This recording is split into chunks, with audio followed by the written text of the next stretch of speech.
ਬਸਾਈਆਂ ਤੇ ਕੰਮ ਤੇਰੇ ਤੇ ਸਾਡੀਆਂ ਰੋਜ਼ੀਆਂ ਦੂਰ ਖਲਾਰੀਆਂ ਨੀ ਤੇ ਕਿਧਰੇ ਇੱਕ ਦਾਣਾ ਉਹ ਕਿਧਰੇ ਦੋ ਦਾਣੇ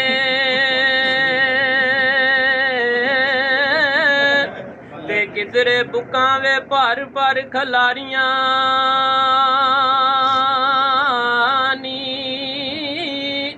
ਤੇ ਲੋਕੀ ਬੈਠ ਘਰਾਂ ਵਿੱਚ ਰਾਮ ਕਰਦੇ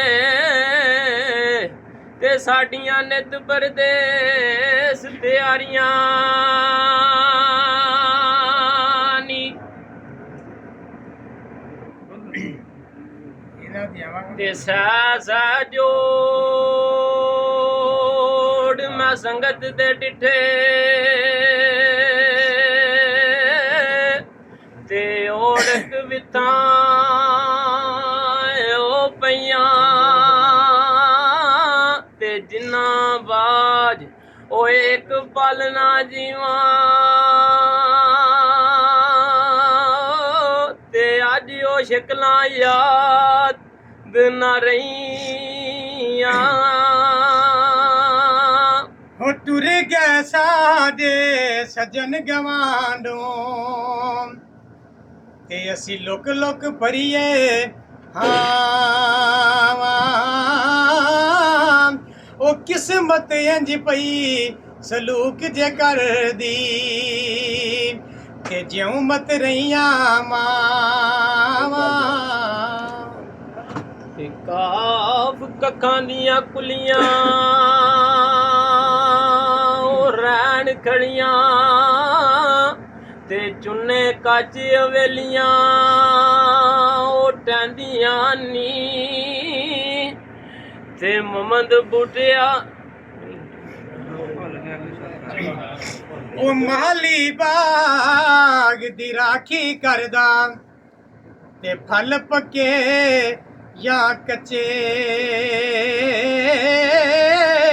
ਉਹ ਪੀਰ ਮਰੀਦਾਂ ਦੇ ਸਿਰ ਉੱਤੇ ਰਹਿੰਦੇ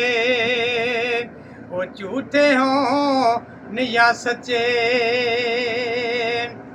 ਉਹ ਅਸਾਂ ਤੁਸਾਂ ਹੁਣ ਮਿਲਣਾ ਕੋਈ ਨਹੀਂ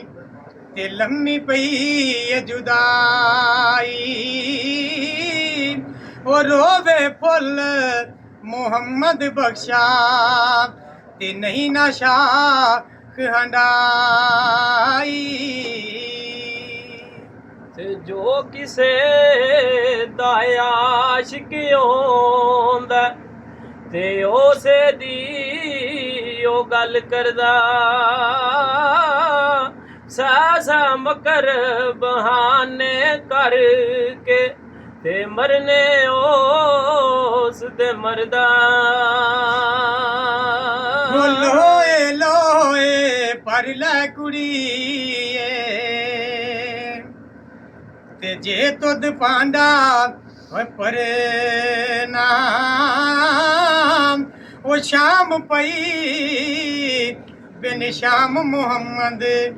ਤੇ ਕਰ ਜਾਂਦੀ ਨੇ ਡਰਨਾ ਤੇ ਡੀਗਰ ਵੇਲਾ ਤੇ ਵਕਤ ਕਵੇਲਾ ਤੇ ਆਣ ਜਵਾਬ ਦਿੱਤਾਈ ਉਹ ਵੇਖ ਕੇ ਆਲ ਗਰੀਬੀ ਵਾਲਾ ਤੇ ਹੁਣ ਬੋਲਣਾ ਵੀ ਛੱਡ ਦਿੱਤਾਈ ਉਹ ਜਿਹੜੀ ਮਹਿੰਦੀ ਰੰਗ ਨਾ ਦੇਵੇ ਤੇ ਕੀ ਫਿਰ ਉਸਦਾ ਲਾਣਾ ਉਹ ਭਾਵੇਂ ਸੋਨੇ ਮਿਲਨ ਹਜ਼ਾਰਾਂ ਤੇ ਅਸਾਂ ਯਾਰ ਵਟਾਣਾ ਤੇ ਕੀ ਹੋਇਆ ਉਹ ਜੇ ਮੈਂ ਕੈਦੀ ਹੋਇਆ ਤੇ ਸਦਾ ਨੀ ਕੈਦੀ ਉਹ ਰਹਿਣਾ ਇੱਕ ਦਿਨ ਮੌਲਾ ਓਏ ਕਰਮ ਕਰੇ ਸੀ ਤੇ ਮੈਂ ਰਲ ਸੰਗਾਂ ਵਿੱਚ ਬਹਿਣਾ ਉਹ ਲਿਓ ਯਾਰ ਹਵਾਲੇ ਰੱਬ ਦੇ ਤੇ ਮੇਲੇ ਚਾਰ ਦਿਨਾਂ ਦੇ ਓਏ ਇਸ ਦਿਨ ਈਦ ਮੁਬਾਰਕ ਹੋ ਸੀ ਤੇ ਜਿਸ ਦਿਨ ਫੇਰ ਮਿਲਾਂਗੇ ਤੇ ਉੱਚੀਆਂ ਲੰਮੀਆਂ ਓ ਜ਼ਬਦ ਖਜੂਰਾਂ ਤੇ ਪੱਤਰ ਜਿਨ੍ਹਾਂ ਦੇ ਸਾਵੇ ਤੇ ਐ ਦੁਨੀਆ ਇੱਕ ਮੁਸਾਫਰ ਹਾਨਾ ਇੱਥੇ ਕੋਈ ਆਵੇ ਕੋਈ ਜਾਵੇ